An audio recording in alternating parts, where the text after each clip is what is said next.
अभी तो today we are studying क्या हाइड्रोजन बॉन्डिंग है ना। फोर्सेस मैंने आपको लास्ट क्लास में कराया, ठीक है। अब हाइड्रोजन बॉन्डिंग आज स्पेशल हमारा टॉपिक है, वो पढ़ रहे हैं।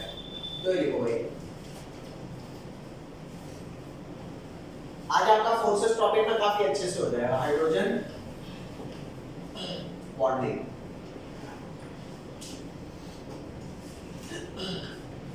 ठीक है, हाइड्रोजन बॉन्डिंग क्या होता है ये वाली बात ध्यान देना।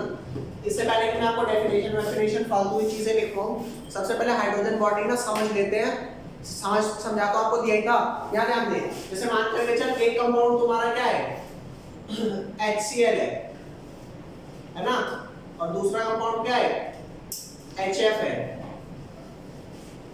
तो किसमें H बॉन्डिंग होगी और किसमें डायपोल होगा? याद रखना, इस पे भी नेगेटिव चार्ज है और इस पे कौन सा चार्ज है? इस पे भी नेगेटिव चार्ज है और इस पे कौन सा चार्ज है? मानते हो ना? तो ये भी एक डायपोल हुआ और ये भी क्या हुआ? एक डायपोल। ये बात तो तेरे को पता होगी।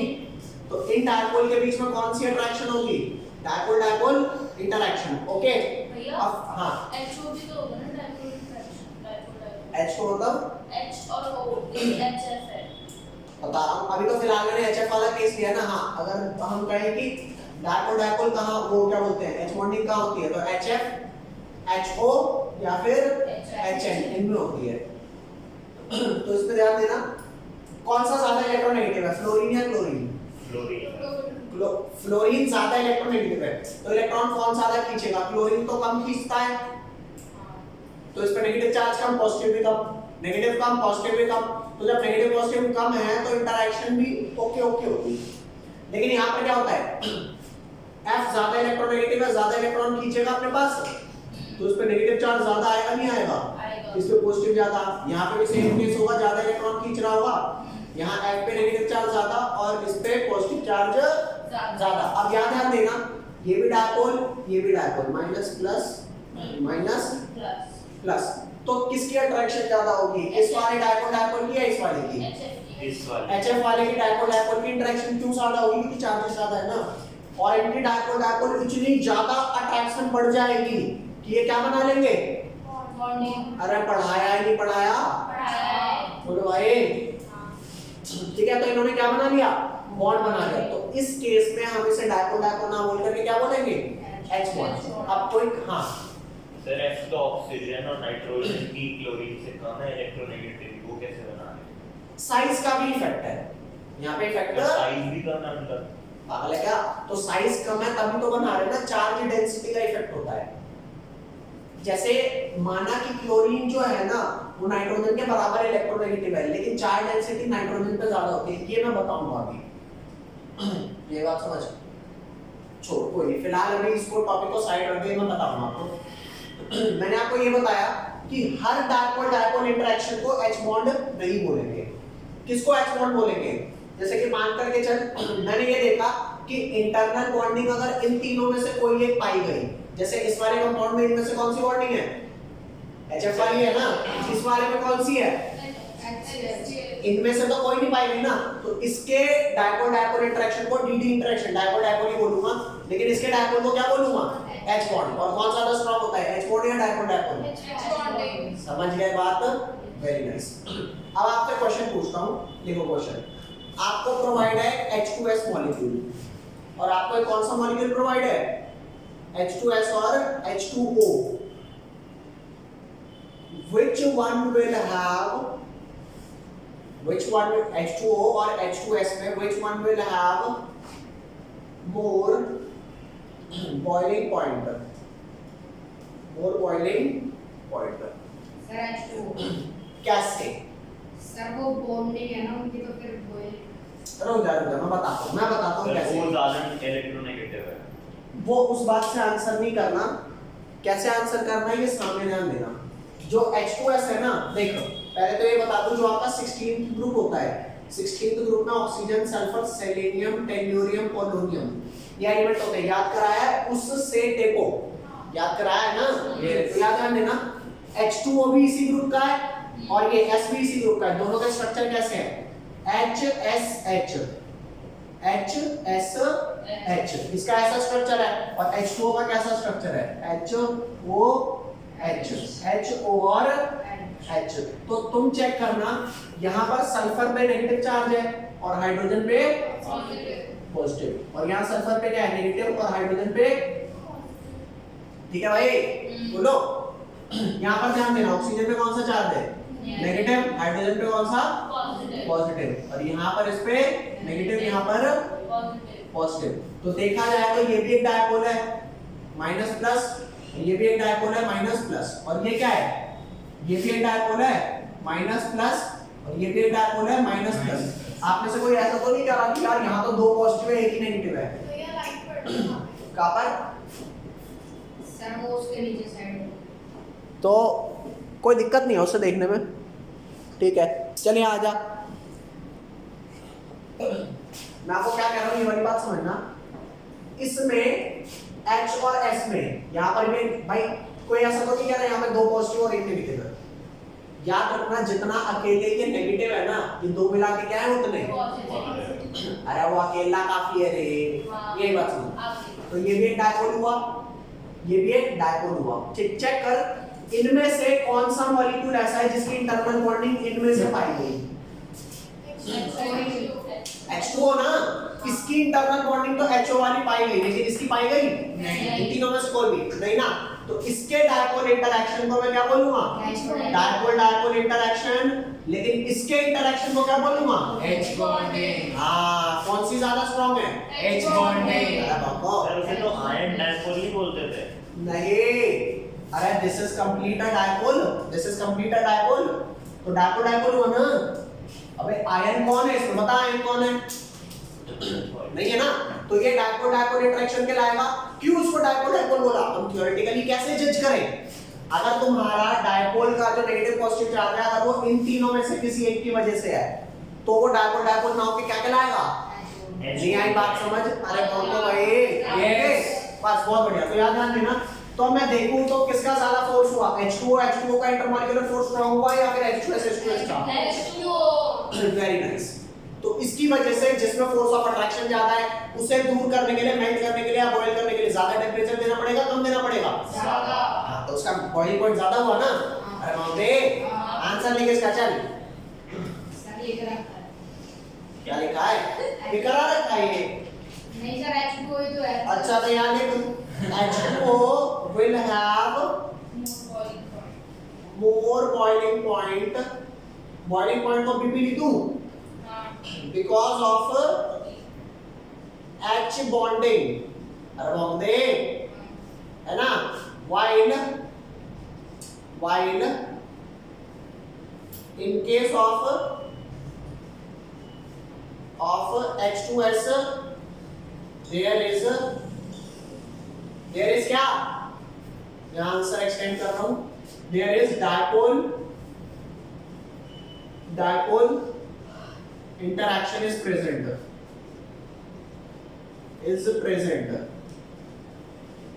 okay, and which is more stronger, DD या फिर H bond, है ना। तो कुल मिला करके बॉइलिंग पॉइंट किसका ज्यादा है, वाटर का, इज दैट क्लियर, अरे बोलो लिख लो इसे। चलो भाई यहाँ ध्यान देना। तो अब अगर तुमसे कोई क्वेश्चन पूछे what is H bonding, what is H bonding मतलब हाइड्रोजन बॉन्डिंग रे, हाइड्रोजन बॉन्डिंग, हाइड्रोजन बॉन्डिंग को कोई शॉर्ट फॉर्म में क्या बोल सकता है, व्हाट इज H बॉन्डिंग, क्या आंसर में ये लिखना है हाइड्रोजन बॉन्ड। अबे आंसर अभी लिखवा रहा हूँ उसका मैं काका। तो लिखो भाई हाइड्रोजन बॉन्डिंग की डेफिनेशन। हाँ भाई तो ये देखना, तो अब अगर तुमसे कोई पूछता है हाइड्रोजन बॉन्डिंग क्या है, ये 1 मार्क पे डेफिनेशन आ जाएगी। तो आप क्या बोलोगे कि जो हाइड्रोजन बॉन्ड है वो किस किस के बीच में प्रेजेंट होता है, एक हाइड्रोजन है ना, और हाइड्रोजन या फिर दूसरा एलिमेंट कौन सा है, या तो OF या N। तो देख hydrogen bond can be defined as the attractive force which binds hydrogen atom of one molecule, एक मॉलिक्यूल का क्या है हाइड्रोजन एटम और दूसरे मॉलिक्यूल का क्या है इलेक्ट्रोनेगेटिव, FO O या फिर N. hydrogen bond can be defined as the attractive force which bind hydrogen of one molecule to the electronegative FO1 of or ये बात समझो। अब देखो क्या टाइप्स ऑफ H बॉन्डिंग देखो टाइप्स। अरे यार मिटा दूं क्या ये वाला सारा? मिटा दो। चल मिटा देता हूँ, उसे हटा दे। ए सच्ची बताओ समझ नहीं आ रहा क्या? आ तो रहा है लेकिन जा भी रहा है, यहाँ ध्यान दे।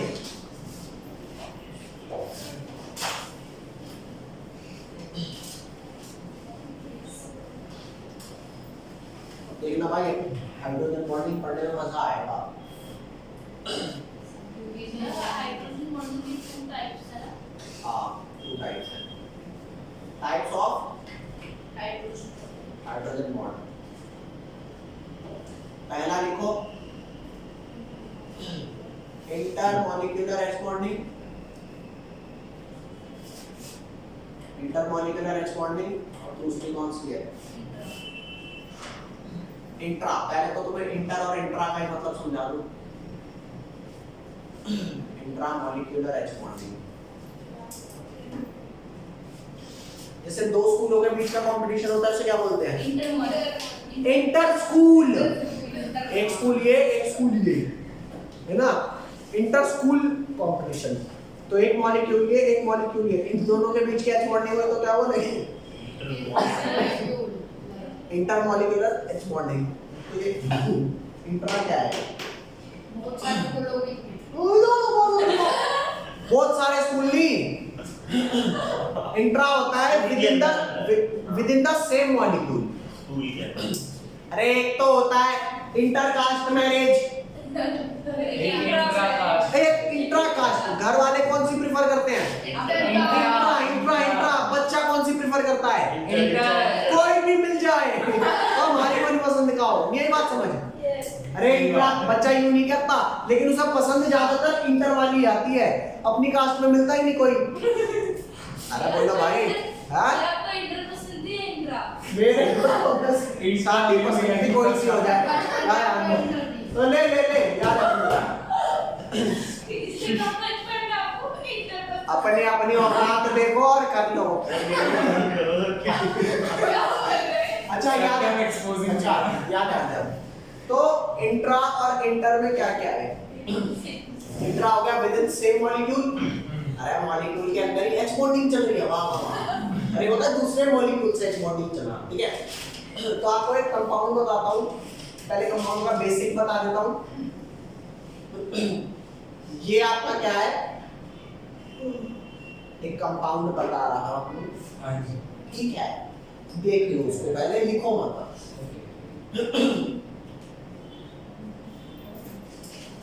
इस कंपाउंड का नाम है बेंजीन। बेंजीन। इस कार्बन से H जुड़ा है, और कार्बन से क्या जुड़ा है? C6H6।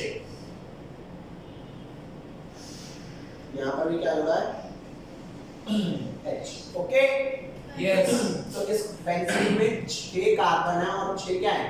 हाइड्रोजन। अगर मैं यहाँ से ये ग्रुप हटा दूं तो यहाँ पे कोई और जुड़ने लायक हो गया? मान ले मैंने यहाँ पे शिवम लगा दिया तो अब इसका मॉलिक्यूलर फार्मूला क्या हो जाएगा? C6H5 शिवम। लगा दे तो C6H5। तो इसका नाम शिवम बेंजीन हो गया। पहले बेंजीन था, अब ये शिवम बेंजीन है। ओके? तो कुल मिला के आप H हटाए जाओ, चिपकाए जाओ। अरे बाप रे भाई, हाँ जी भैया। अब वो वाला पार्ट मिटा रहा हूँ, कुछ बढ़िया सी चीज समझानी है, वो मिटा दो ना सारा। यस। आओ।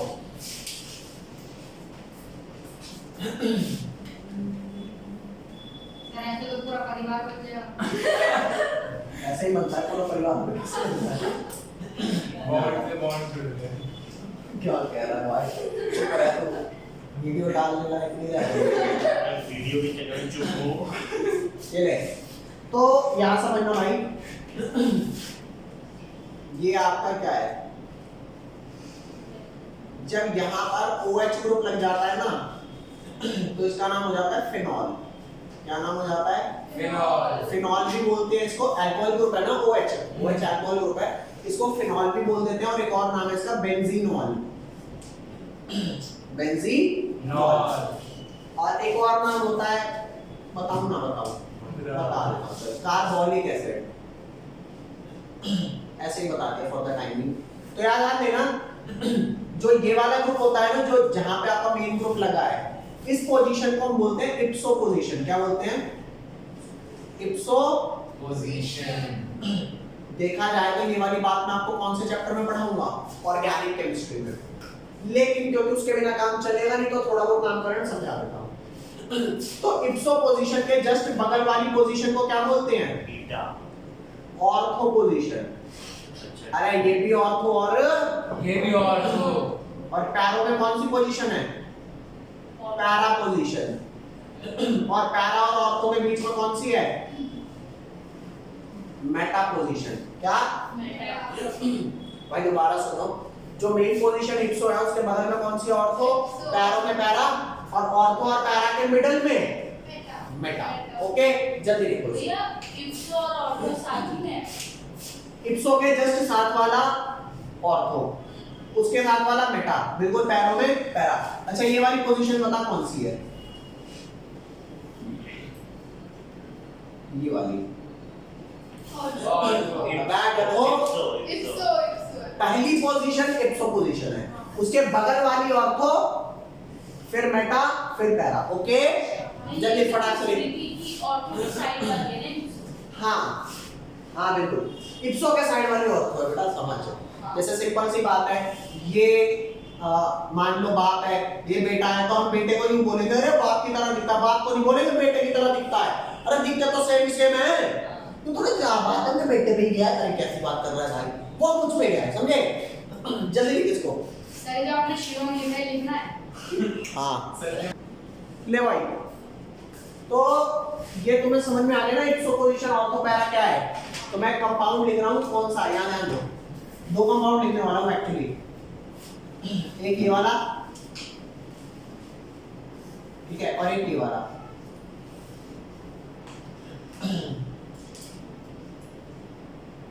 यहाँ पर मैंने बनाया आपका OH और यहाँ पर बनाया NO2। NO2 ग्रुप होता है नाइट्रो। तो अगर तुम्हारी ये मेन पोजीशन है तो ये वाली कौन सी हुई?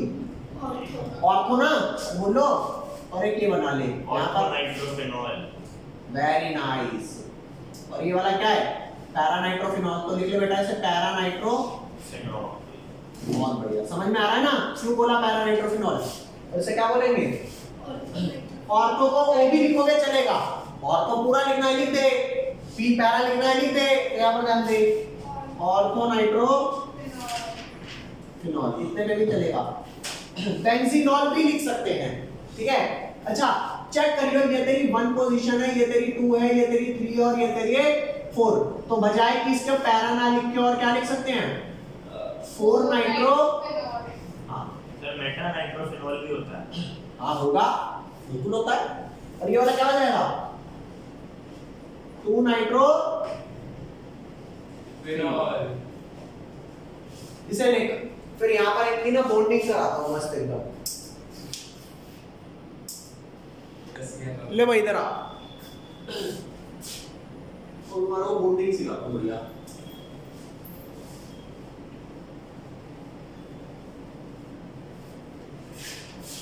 ये भाई इसको ना थोड़ा सा बढ़िया करके लिख देता हूँ NO2 स्ट्रक्चर को। सबसे पहले उसकी बात करते हैं, ये वाला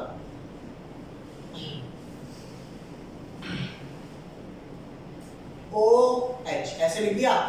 यस। ऐसा लग रहा है ना, ये ऐसा ऐसा और कर दूंगा तो हेक्सागन एक और पूरा हो जाएगा। यहाँ पे N, यहाँ O, यहाँ डबल O। तो चेक कर, ये H ये रहा, ये O ये रहा, ये कौन सी बॉन्डिंग हो गई?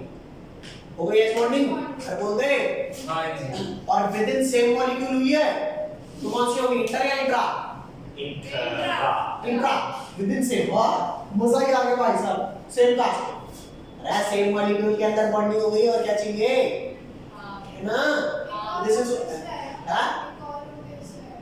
NO2 है ना, NO2। अरे मैं इसकी कुछ NO2 नहीं लिखा, तो N के साथ 2 O लगे है ना, तो इसका O और इसका H बॉन्डिंग कर रहे हैं, बोलो। अब एक और मॉलिक्यूल अगर ऐसा होगा ये वाला,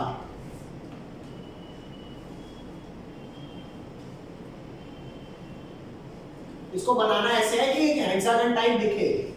अरे Yes. बोलो बंदे पता है कैसे बना देंगे, यूं ये OH NO2 ये खिचड़ी सी बना सर दे। मेरा कैसे बन गया? थोड़ा रिप्रेजेंटेशन तो सही रख। अरे दिख तो रहा है 6 का, नहीं दिख रहा? तो भाई रिप्रेजेंटेशन अच्छी होनी चाहिए, नहीं होनी चाहिए? होनी चाहिए। हाँ क्या ध्यान से नहीं होनी चाहिए। ज्यादा अच्छी नहीं ये अलग ही भाई साहब कलाकार है, ज्यादा अच्छी नहीं होनी चाहिए। वेबसाइट थोड़ी में तो अच्छी होनी चाहिए। पेपर छूट जाता है। सही बोला। ये भाई याद ध्यान दे। तो क्या इस मॉलिक्यूल का इस मॉलिक्यूल से लेना देना है? हाँ नहीं नहीं वैसे हम आपस में बॉन्डिंग कर रहे हैं, आपस में हमें तुमसे कोई मतलब नहीं है। नहीं अब तो यहाँ पर कौन सी हाइड्रोजन बॉन्डिंग है? इंटर इंट्रा अच्छा molecular H bonding. Okay okay. और थोड़ा हिंदी में लिख देते हैं एयर हिंदी है भी हिंदी। पहले वाले मॉलिक्यूल को मॉलिक्यूल अब लिख ले बाबा ऐसे मत। पहले वाले मॉलिक्यूल को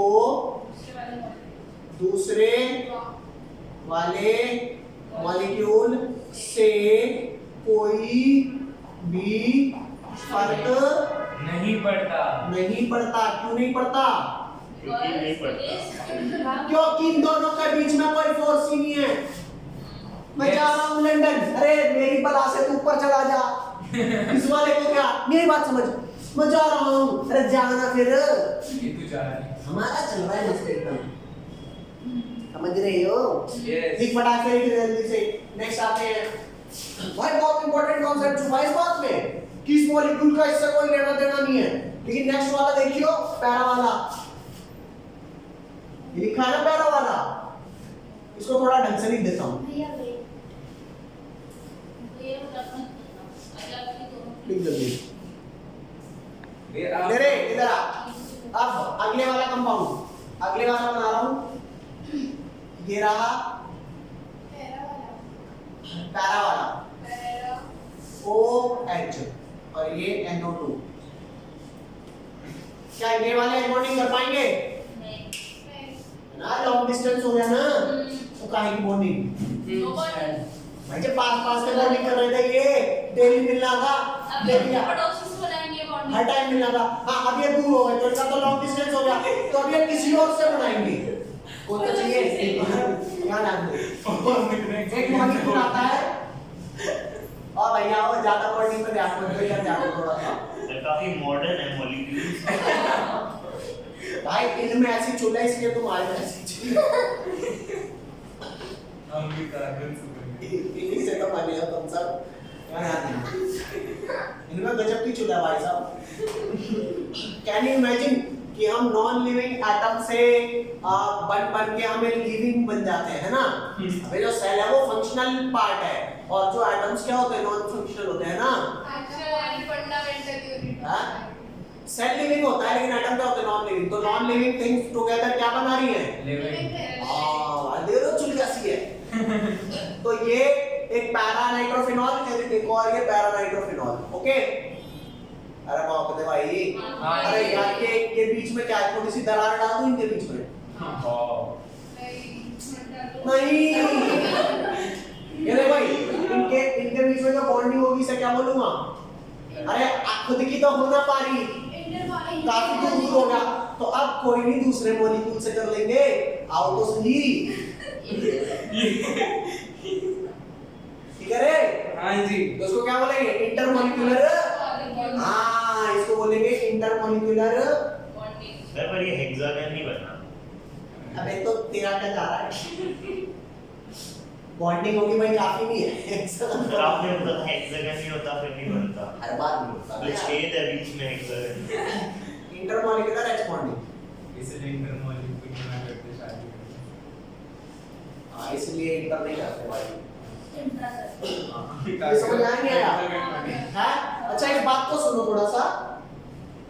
इंट्रामोलिकुलर एच बॉन्डिंग है, ये इंटर है। अच्छा ये मॉलिक्यूल मान लो ये इससे कर रहा हूं, मैं जा रहा हूं, क्या है कुछ हमें क्या करना, हमारे को बॉन्डिंग इससे है ना, लेकिन ये मॉलिक्यूल इसको कहेगा मैं जा रहा हूं, भाई ये रो देगा कसम से, रो देगी रो देगी हो सकता है दोनों ही रोएंगे। समझ में आई बात? है मत जाओ हमारी बॉन्डिंग टूट जाएगी, नहीं मुझे जाना पड़ेगा, है ना। तो कुल मिला के यहाँ पर एक मॉलिक्यूल को दूसरे मॉलिक्यूल से फर्क पड़ता है। ये समझ में आया नहीं आया? यहाँ नहीं पड़ रहा था, यहाँ पे पड़ रहा है। यहाँ लिखा हेयर फर्क पड़ता है सब। बस पूरी बात क्या चिपकाना, यहाँ पे लिख देते हैं हेयर फर्क पड़ता है, पड़ता। अच्छा हेयर फर्क पड़ता है का क्या मतलब हो गया कि एक मॉलिक्यूल को दूसरे मॉलिक्यूल से फर्क पड़ता है। अब ये वाली बात क्वेश्चन में कैसे आती है ये बात समझा रहा हूं, ठीक है। देखो भाई क्वेश्चन हाँ लिखो, जल्दी लिखो इसको। ले भाई याद ध्यान देना, ये बीपीटी एक्चुअल में बॉइलिंग पॉइंट लिखा है। अब बताता हूं भाई बॉइलिंग पॉइंट किसका ज्यादा है। जब आप हीट करोगे तो मॉलिक्यूल्स दूर दूर हो जाएंगे, तो किसके मॉलिक्यूल्स जब दूर दूर होंगे तो ज्यादा एनर्जी देनी पड़ेगी, ऊपर वालों को या नीचे वालों को? ऊपर वालों को। तुम पोपलू हो नीचे भाई। वाले को। जब हमें इनको दूर दूर करना है अच्छा तो इसको ज्यादा एनर्जी देके दूर दूर करना पड़ेगा इनको। ऊपर वालों को। नीचे वाले को। क्यों? क्योंकि इस मॉलिक्यूल को इससे दूर होने में ये बहुत दूसरे पे डिपेंडेंट दर्द होगा। हाँ है ना, ये दूर नहीं जाना चाहिए, नहीं हमें मत दूर भेजो, रेजिस्ट करेंगे। क्यों? इनकी बॉन्डिंग चल रही है ना, जरूर कोई लफड़ा चल रहा है तुम्हारा, और इनको हमारे तो घंटा कहीं नहीं फर्क पड़ता, हमें दूर भेज दो ऐसी कुछ, हम यहाँ भी साथ रहेंगे, ऊपर जाएंगे वहां भी साथ रहेंगे। समझ के बात? ये वाले दूर हुए तो इनकी बॉन्डिंग टूट जाएगी ना। तो लिखना, आंसर लिखो, para नाइट्रोफेनॉल have intermolecular H bonding while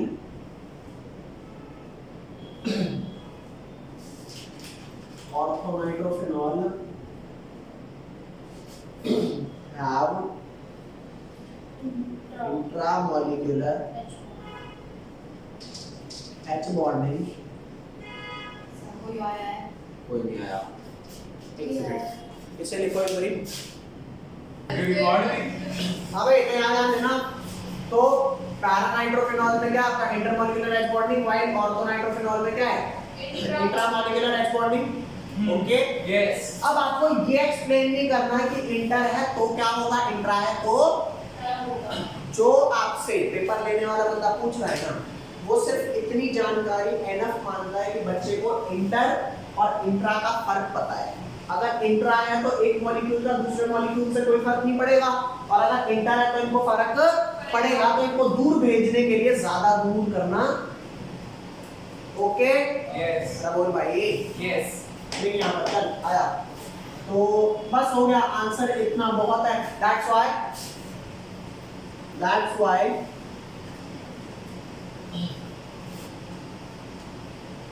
para compound will have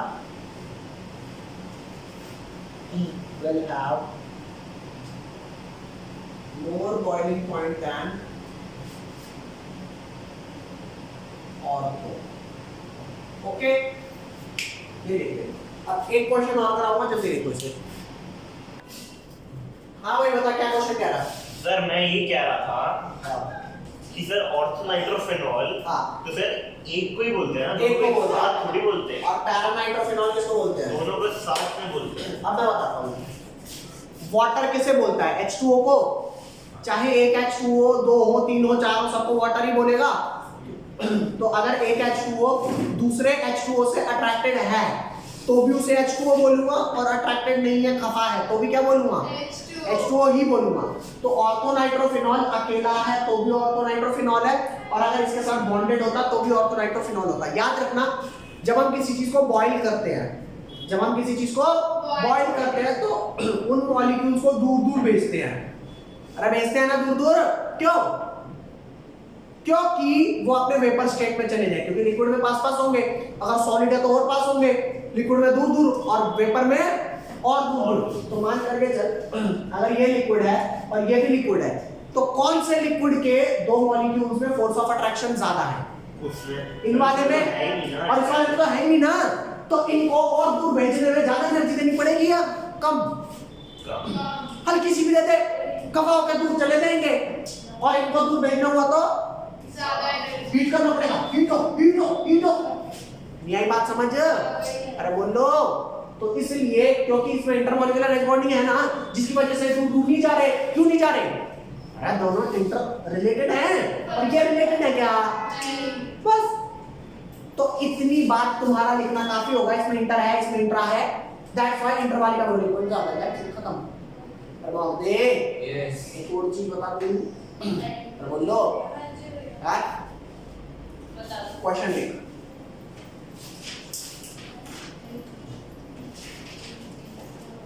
एक क्वेश्चन दे रहा हूं, इसका आंसर तुम्हें ढूंढ के आना है। गूगल में से हाँ, what will be the effect of dilution on what will be effect of dilution on boiling point? ये BPT क्या है? Boiling point। अबे लिखा है ना BPT boiling point है। Boiling point of ortho nitrophenol and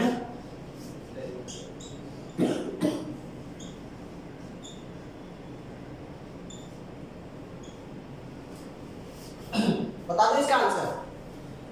इसे ढूंढ के आना है ना। कहो तो हिंट दे दो। हाँ तो दे दो। क्या ध्यान दे, अगर मैं इसको डाइल्यूट करूंगा तो पानी और डालूंगा, हाँ। तो पानी बढ़ेगा तो ये मॉलिक्यूल्स आपस में दूर दूर होंगे या पास पास आएंगे? दूर हो दूर। जब दूर दूर होंगे तो इनके बीच का फोर्स रह पाएगा या टूट जाएगा? टूट जाएगा ना। अरे बाप रे। इनकी बॉन्डिंग टूट जाएगी। हाँ, तो जब बॉन्डिंग नहीं रहेगी तो इन्हें बॉयल करना आसान रहेगा या मुश्किल रहेगा? आसान। है ना। अब समझो, आपने इनको डाइल्यूट किया तो इनकी बॉन्डिंग एज बॉन्डिंग टूटने लग गई। अरे नहीं, हमें मत दूर करो। और दूर हो गया। दूर हो गए तो बॉन्डिंग रही नहीं, तो बॉन्डिंग ही नहीं रही तो इनको, इनका बॉइलिंग पॉइंट कम हो जाएगा, ज्यादा हो जाएगा? कम। कम टेम्परेचर में ही फिर अलग हो जाएंगे ना, टूट तो गई बॉन्डिंग। हाँ जी। समझ गया? अगर बॉन्डिंग टूट गई तो बॉइलिंग पॉइंट होएगा ही। होगा, थोड़ा बहुत तो होगा, थोड़ा बहुत तो फिर भी होगा, क्योंकि वो इतने दूर होंगे, लेकिन हो सकता है गैस में जाने के लिए काफी दूर मांगता हो। अरे बोलो भाई, गैस के अंदर मॉलिक्यूल इतने दूर होते हैं कि तू ऐसे ऐसे चले ना तो पता नहीं लगता कि वो हवा लग रही है। एक मॉलिक्यूल दूसरे मॉलिक्यूल में अच्छा खासा फर्क है ना। लिक्विड में चल के दिखा दे, लिक्विड में भाग लेगा, सॉलिड में भाग ले, इसके अंदर घुस जा, मॉलिक्यूल पास है। तो लिक्विड में है, अभी तो लिक्विड फेज में ही ना, तो बॉईल करना पड़ेगा नहीं पड़ेगा? बॉईल का मतलब वेपर में जाना, तो अभी लिक्विड में है ना, तो कुछ तो एनर्जी देगा। हो सकता है पहली जितनी ना देनी पड़े, लेकिन कुछ तो देगा, तो इसका बॉइलिंग पॉइंट डिक्रीज हो जाएगा, जबकि इसके बॉइलिंग पॉइंट में घंटा भी फर्क नहीं पड़ेगा। अरे पहले भी एक मॉलिक्यूल का दूसरे मॉलिक्यूल से कोई फर्क नहीं था, अब भी नहीं है। नहीं आई बात समझ? हाँ आ गई। तो लेकर ऑन डाइल्यूशन, अरे नहीं आया क्या अभी समझ? मरने जैसी हालत हो रही है भाई तुम्हारी। तेज से जल्दी से answer. On dilution,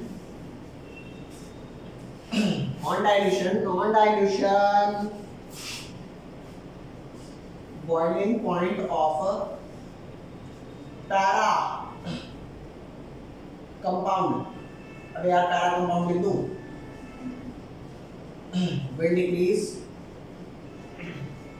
will decrease while that of ortho